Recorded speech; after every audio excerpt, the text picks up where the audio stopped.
আসসালামু আলাইকুম রহমতুল্লাহ বরকাতু।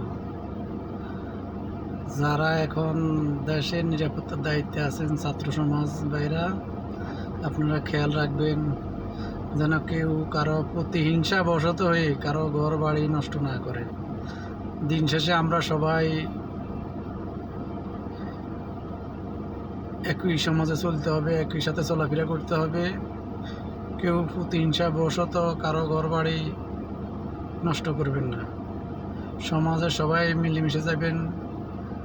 যদি কেউ অন্যায় করে থাকে তাদেরকে আইনের আওতা আনা হবে। সরকার আইনের আওতা নিয়ে আসিয়া সরকার বিচার করবে বাংলাদেশ সংবিধান আইন অনুযায়ী।